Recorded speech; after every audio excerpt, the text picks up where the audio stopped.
Good morning all the students of BSc first year. Last class में हमने curl की definition पढ़ी थी कि कोई भी सदिश क्षेत्र जो होता है उसका कर्ल क्या होता है। तो उसमें मैंने बताया था किसी भी सदिश क्षेत्र है, उसके सदिश क्षेत्र में अगर कोई भी हमने उसके अंदर क्या लिया है, कोई भी बंद परिपथ लिया है, तो उस बंद परिपथ का उस सदिश क्षेत्र के सापेक्ष अगर हम क्या कर रहे हैं, रेखीय समाकलन कर रहे हैं उस बंद, क्योंकि वो बंद परिपथ किसमें, एक सदिश क्षेत्र में, तो सदिश क्षेत्र का उस बंद परिपथ के सापेक्ष अगर हम क्या करें, रेखीय समाकलन करें और उस बंद परिपथ के क्षेत्रफल का अनुपात ले ले, तो उस कंडीशन में हमें क्या मिल जाएगा, उस सदिश क्षेत्र का कर्ल मिल जाएगा। तो और कर्ल की डेफिनेशन के आधार पे जो फॉर्मूला निकाला था वो क्या था, लिमिट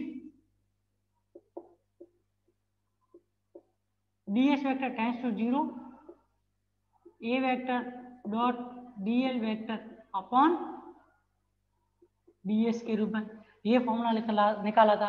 अब मैं क्या करना है, इस फॉर्मूले को, जैसे आप देख रहे हो a vector dot dl vector upon ds इस फॉर्मेट में है, हमें क्या करना पड़ेगा, इस फॉर्मूले को कार्तीय निर्देश तंत्र के रूप में, मतलब x y z और के रूप में हमें क्या निकालना पड़ेगा, इस सदिश क्षेत्र के कर्ल के फॉर्मूले को लिखना पड़ेगा।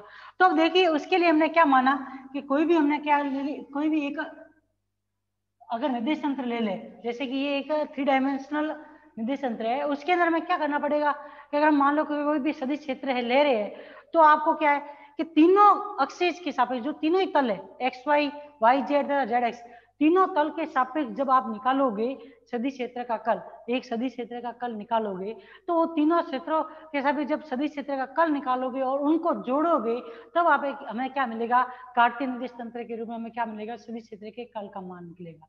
तो यहाँ पे मैंने क्या किया है, ओनली फॉर एक किसके लिए लिखा है कि कोई भी एक्स वाई तल है, उसके अंदर एक पृष्ठ रखा गया है ABCD, इस पृष्ठ के मध्य में क्या है, एक सदिश क्षेत्र मध्य बिंदु O के ऊपर क्या है, एक सदिश क्षेत्र A उपस्थित है, ठीक है। और उस A का मान हम किस रूप में लिख सकते हैं, A वेक्टर बराबर AX I cap AY J cap plus AZ K cap, ये किसके अंदर एक्स वाई तल में स्थित है, ठीक है, एक्स वाई तल के अंदर स्थित है। और ये एक्स वाई तल में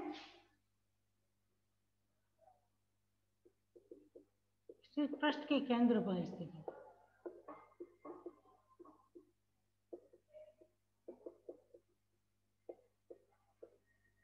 ठीक है। तो अगर इसको हम कार्तीय निर्देश तंत्र के रूप में लिखेंगे, इसके निर्देशांकों को, तो क्या हो जाएगी, घटक AX I cap AY J cap AZ K cap हो जाएगा। मान लो कि जो हमने पृष्ठ लिया है वो कैसा है, पृष्ठ एक आयताकार पृष्ठ है, कैसा है, आयताकार है, जिसकी भुजा की लंबाई क्या है, की लंबाई तथा चौड़ाई जो है वो क्या है, dx व dy है। तो अब देखिए जो आयत है ये क्या है, यहाँ पे इसके अंदर बना हुआ है ये आयत, इसके परिपथ को आप देखोगे तो इसके अंदर चारों तरफ क्या है, ये एक इसकी परिधि है, उस परिधि के सापेक्ष अगर हम इसके मध्य बिंदु के उपस्थित अंदर उपस्थित अगर सदिश का क्या लिखना चाहे, रेखीय समाकलन लिखना चाहे, तो वो भी हम लिख सकते हैं। तो हम क्या कर सकते हैं यहाँ पे, तो आयत के परिधि, आयत की परिधि पर सदिश क्षेत्र का रेखीय समाकलन,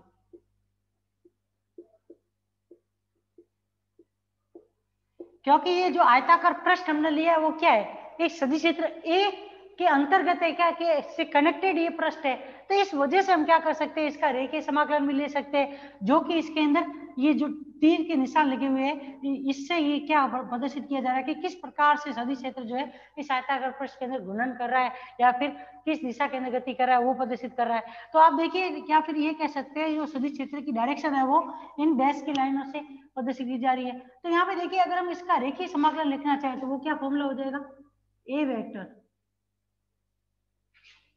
का मान क्या हो जाएगा, A B C D loop है एक, A vector dot dl vector. अब यहाँ पे देखो कि ये गोले का साइन है जो इसमें बंद परिपथ का, क्यों लिखा है ये गोल पृष्ठ के रूप में, क्योंकि जो ये परिपथ है वो कैसा बंद परिपथ है, बंद परिपथ होता है तो उस कंडीशन में यहाँ पे क्या आ जाता है, जो समाकलन साइन है वो इस तरीके से यूज होता है, ठीक है ना, ये इसमें ये ध्यान रखना है।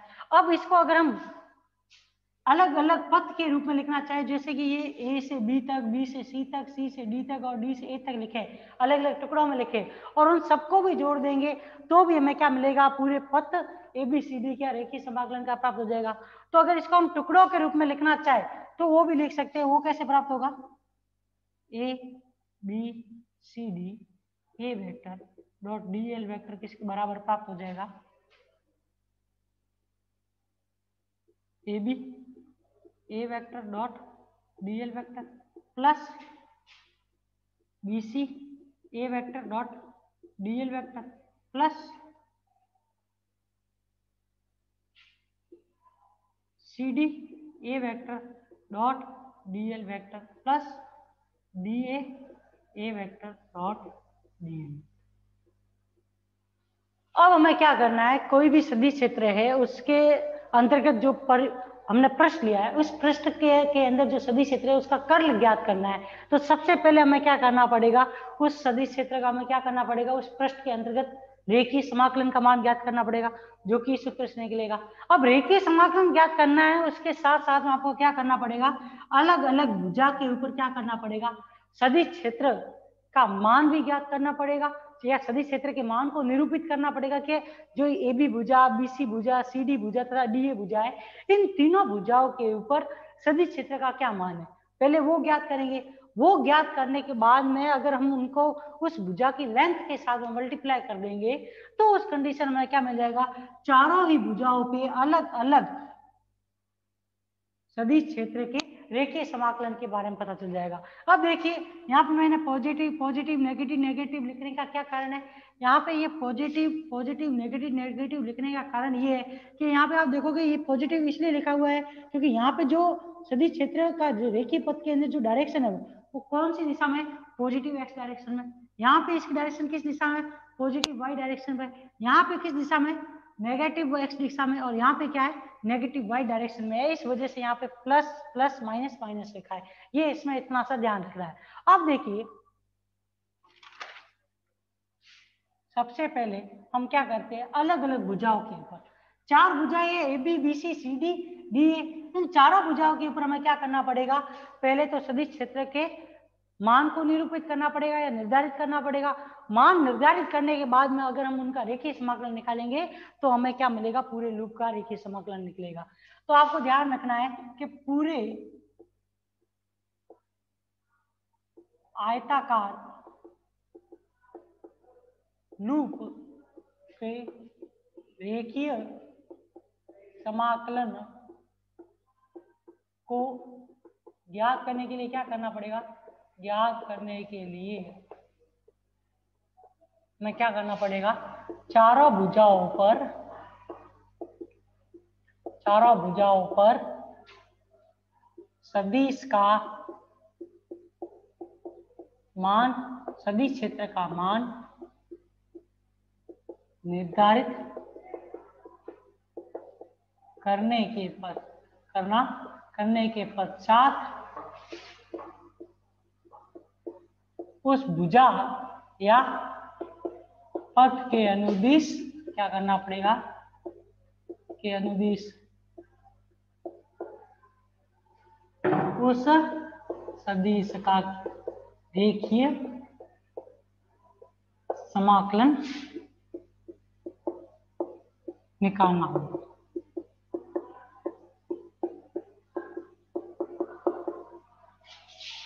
तो इसमें ये ध्यान रखना है कि जब हमें पूरे आयताकार पृष्ठ जो कि एबीसीडी के रूप में एक लूप है उसका रेखीय समाकलन ज्ञात करना है, तो सबसे पहले क्या करना पड़ेगा, जो ये चारों भुजाएं A B B C C D तथा डी ए, इन चारों भुजाओं के ऊपर पहले आपको क्या करना पड़ेगा, सदिश क्षेत्र का मान निरूपित करना है कि यहाँ पे चारों भुजाओं के ऊपर जो सदिश क्षेत्र है उसका क्या मान है। वो मान ज्ञात किया वो मान ज्ञात करने के बाद में जिस पथ के अनुदिश हमने मान ज्ञात किया है उसके सापेक्ष उसका क्या करना पड़ेगा, उस सदिश क्षेत्र का रेखीय समाकलन। जब उस पथ के सापेक्ष रेखीय समाकलन ज्ञात करोगे चारों पथों के अंदर, उन चारों पथों के रेखीय समाकलन को जोड़ने पे हमें क्या मिलेगा, पूरे आयताकार पृष्ठ ABCD के रेखीय समाकलन का मान मिलेगा। अब देखिए सबसे पहले किसका मान क्या करते हैं, भुजा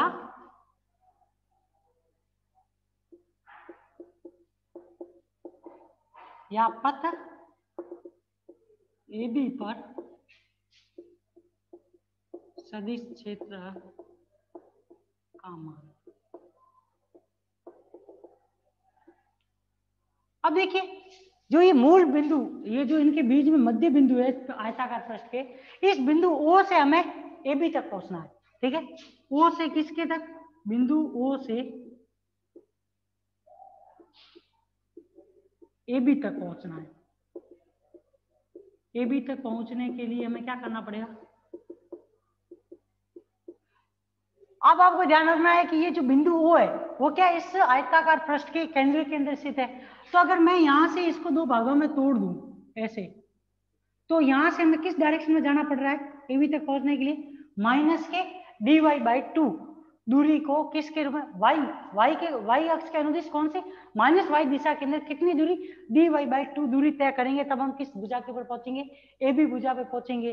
तो जब हम यहाँ पे AB भुजा पे पहुंचने के लिए हमें किस दिशा में जाना पड़ेगा, y दिशा के अंदर। और कौन सा अक्ष है, x अक्ष के अनुदिश AB। तो x अक्ष के अनुदिश AB के रूप में जो सदिश होगा उसमें परिवर्तन भी किस रूप में साथ में जोड़ा जाएगा, y दिशा के अनुदिश परिवर्तन भी जोड़ा जाएगा। तो यहाँ पे आपको ये ध्यान रखना है कि बिंदु O से AB तक पहुंचने के लिए हमें क्या करना पड़ेगा, के लिए ऋणात्मक y दिशा में के अनुदिश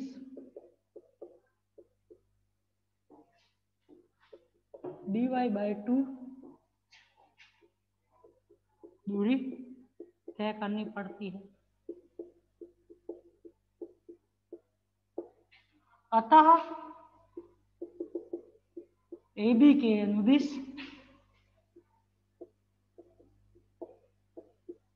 सदिश क्षेत्र का मान क्या होगा, सदिश क्षेत्र किस दिशा में, पॉजिटिव x डायरेक्शन में। तो यहाँ पे क्या लिख देंगे, ax डैश, क्योंकि यहाँ पे ax डैश लिखने का कारण ये है क्योंकि x डायरेक्शन के अंदर दो है, एक तो पॉजिटिव x में और एक नेगेटिव x में, इसलिए यहाँ पे ax डैश लिखा। और इसका फॉर्मूला जो होगा वो क्या होगा, x डायरेक्शन के अंदर सदिश का मान क्या है, ax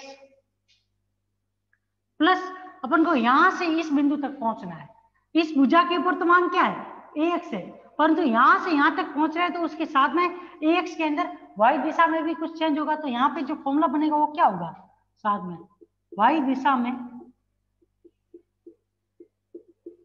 ax में परिवर्तन की दर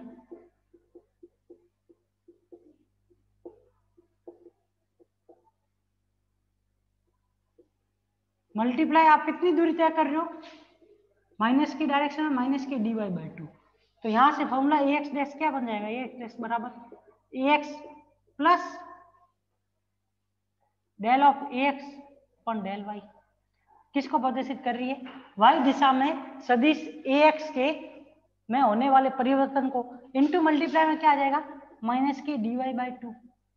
तो फॉर्मूला यहां से ax डैश का क्या बन जाएगा, ax minus del of ax upon del y into dy/2। ठीक है। अब यहां में हमने क्या किया, भुजा या पथ AB के सापेक्ष हमने क्या कर लिया है, सदिश क्षेत्र के मान को निरूपित कर लिया। जिसका मान क्या है, ax minus del ax upon del y dy/2। ऐसा क्यों, ध्यान रखना कि हमने अपसरण में कुछ और पढ़ा था, यहाँ पे कुछ और पढ़ रहे, क्योंकि अपसरण में क्या ले रहे थे, हम क्या कर रहे थे अपसरण में और इसमें फर्क क्या है, अपसरण में हम पृष्ठीय क्षेत्र पर ले रहे थे, परंतु यहाँ पे रेखीय समाकलन ले रहे हैं। तो उस वजह से क्या है कि जब हम एक बिंदु से कि इस बिंदु इस पथ के ऊपर पहुंचेंगे तो हमें इस ax के अंदर परिवर्तन किस दिशा में करना पड़ रहा है, y डायरेक्शन के अंदर करना पड़ रहा है। इस वजह से यहाँ पे क्या लिखा है, del ax upon del y लिखा है। तो यहाँ पे देखो, अतः AB के अनुदिश रेखीय समाकलन क्या हो जाएगा,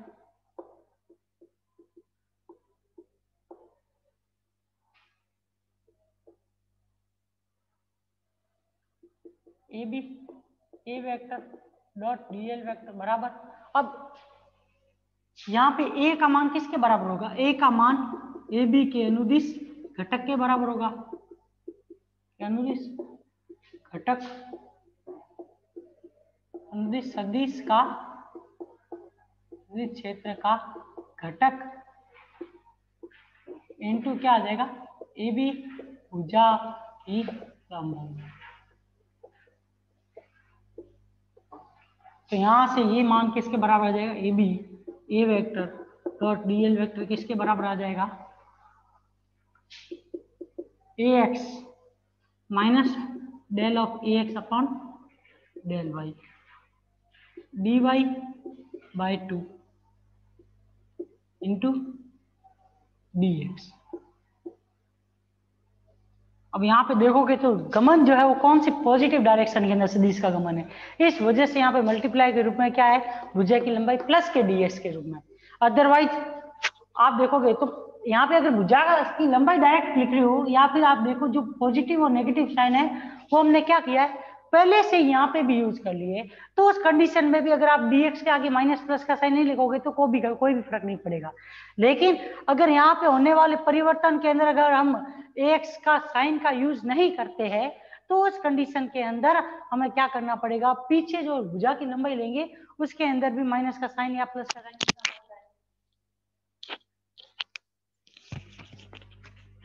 तो ये आप इसके अंदर ध्यान रखना बहुत ज्यादा जरूरी है, ठीक है।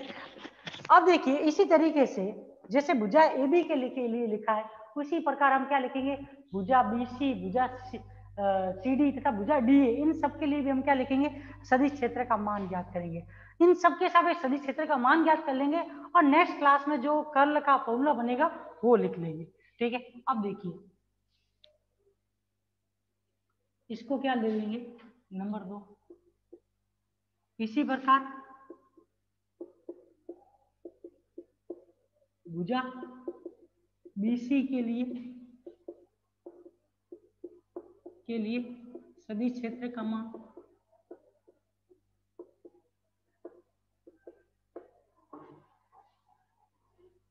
अब देखिए भुजा BC के लिए सदिश क्षेत्र का मान लिखना चाहे तो BC के लिए क्या है, आपको BC के अंतर्गत जो सदिश है वो कौन सा है, ए का घटक वो AY है।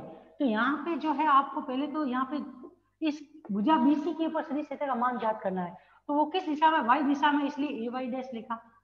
और उसके अनुदिश जो घटक है वो कौन सा है, AY तो होगा ही होगा, प्लस साथ में यहाँ से यहाँ तक पहुंचना है, उसके लिए इसमें होने वाले परिवर्तन को भी ज्ञात करना पड़ेगा। तो यहाँ पे देखो बिंदु O से BC तक पहुंचना है तो हमें किस दिशा में जाना पड़ रहा है, पॉजिटिव x दिशा के अंदर जाना पड़ रहा है। तो यहाँ पे जो परिवर्तन होगा वो किस दिशा में होगा, x दिशा में, MI में परिवर्तन की दर आएगी। और साथ में हम दूरी कितनी तय कर रहे हैं, dx/2, ठीक है। तो फॉर्मूला क्या बन जाएगा, AY डैश बराबर AY plus del AY upon del x dx/2।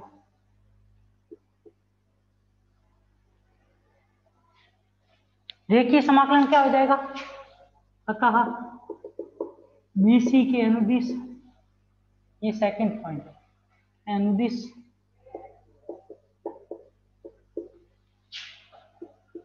सदिश क्षेत्र का देखिए समाकलन क्या होगा, BC A vector dot DL vector क्या आ जाएगा, BC पथ के अनुदिश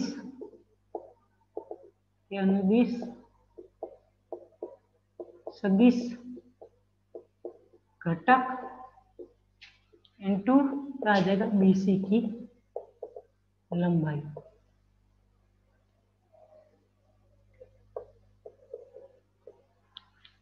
फॉर्मूला मान पुट करने पर BC की लंबाई कितनी है, पॉजिटिव डायरेक्शन में dy, तो यहां से फॉर्मूला जो बनेगा वो क्या होगा, BC A vector dot DL vector किसके बराबर आ जाएगा, A Y dash into D Y. A Y dash का मान क्या है, A Y plus del of A Y upon del X D X by two into D Y. ये क्या हो गया, सेकंड फॉर्मूला बन गया। सेकंड भुजा के ऊपर लंबाई, सेकंड भुजा के ऊपर आपके सदिश का मान निकल गया। इसी प्रकार से थर्ड भुजा या थर्ड पथ जो है वो कौन सा है, सी डी पथ या भुजा सी डी पर सदिश क्षेत्र का मान वो क्या होगा, किस डायरेक्शन में, नेगेटिव एक्स डायरेक्शन में। ए एक्स डैश निकाल लिया तो अब क्या निकालना पड़ेगा, A X double dash X. Negative X direction के अंदर यहाँ पे ए एक्स का मान किस तरीके से, इस दिशा में होगा माइनस एक्स डायरेक्शन में। तो यहाँ पे आप लोगों को ये ध्यान रखना है कि जो इसकी वैल्यू होगी वो क्या होगी, माइनस के ए एक्स। और साथ में हमें यहाँ से यहाँ पे जाना है, कहाँ से, बिंदु ओ से सी डी में जाना है। तो हमें किस दिशा के अंदर परिवर्तन ज्ञात करना पड़ेगा सदिश के अंदर, प्लस के वाई एक्स के अनुदिश हमें सदिश ए एक्स के अंदर क्या करना पड़ेगा, परिवर्तन माइनस ए एक्स में परिवर्तन ज्ञात करना पड़ेगा। साथ ही साथ में आप देखोगे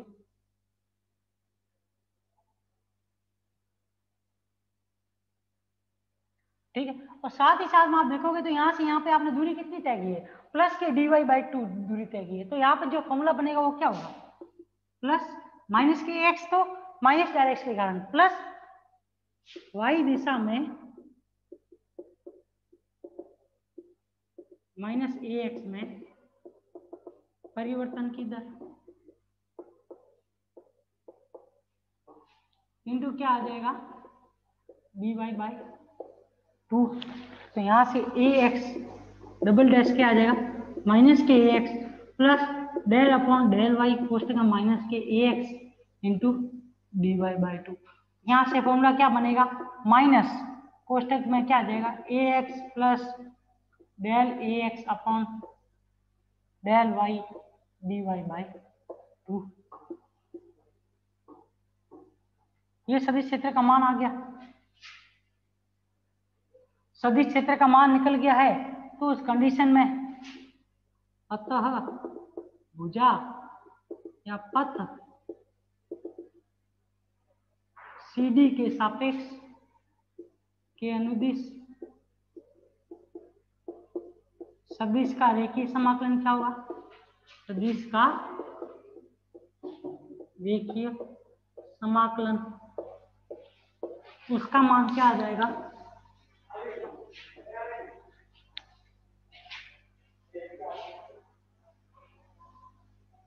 सी D A vector dot D L vector किसके बराबर आ जाएगा, सी डी के अनुदिश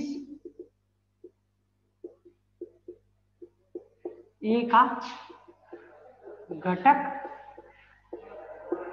इंटू सी डी की लंबाई। मैंने ये पहले भी बताया था कि अगर किसी का रेखीय समाकलन ज्ञात करना है तो उस पथ की लंबाई का गुणा उस दिशा के अंदर सदिश के घटक के साथ में कर दोगे तो भी हमें क्या मिल जाएगा, उसका रेखीय समाकलन मिल जाता है। तो यहाँ पे देखो ये मान जो आएगा वो किसके बराबर आएगा, सी डी, ये तीन का ध्यान रखना, A vector dot D L vector किसके बराबर आ जाएगा, माइनस कोष्टक में A X plus del A X upon del Y D Y by two into D X. ये क्या हो गया आपके समीकरण नंबर 4। अब यहाँ पे अपन ने अगर ए एक्स के लिए माइनस का साइन यूज नहीं किया हुआ होता तो उस कंडीशन में डी एक्स के आगे माइनस का साइन लगाना पड़ता, तब भी आगे क्या आ जाता, माइनस का साइन आ जाता। ये आपको इसके अंदर ध्यान रखना है। और लास्ट जो भुजा है उसके लिए सदिश क्षेत्र के मान तथा उसके रेखीय समाकलन को ज्ञात कर लेते हैं। फिर नेक्स्ट क्लास में क्या करेंगे, इन सबको जोड़ के हम क्या कर लेंगे, कर्ल के फॉर्मूले को भी ज्ञात कर लेंगे। लास्ट जो है आपके वो क्या है, और भुजा डी ए के अनुदिश सदिश का मान।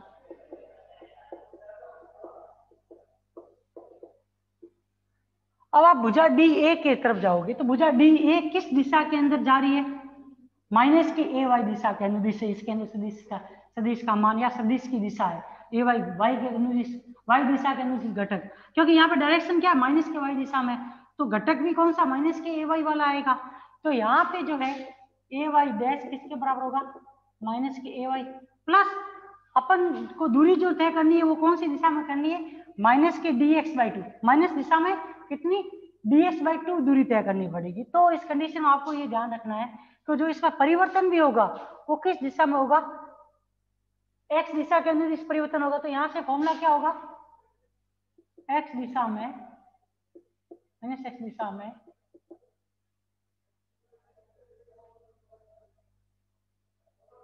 में ए वाई में परिवर्तन की दर, माइनस का साइन पहले से यूज कर रहे हैं लंबाई के साथ में, इसलिए यहाँ पे माइनस मल्टीप्लाई में नहीं आएगा, यहाँ पे सीधा क्या आ जाएगा? माइनस के डी एक्स बाई टू। तो यहाँ पे ए वाई डबल डैश किसके बराबर आएगा? माइनस के A Y plus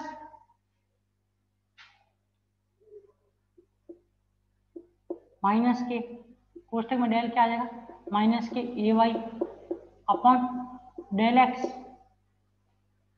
minus D X by two. तो यहाँ से formula A Y dash double dash का क्या बन जाएगा? माइनस बार आ जाएगा A Y minus del A Y upon del X D X by two. तो इसी तरह अतः भुजा या पथ डीए के अनुदिश सदिश का रेखीय समाकलन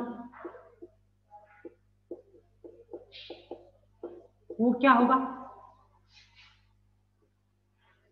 डीए ए वेक्टर डॉट डीएल वेक्टर किसके बराबर हो जाएगा? पथ सी डीए पर ए का घटक इंटू पथ डीए की लंबाई।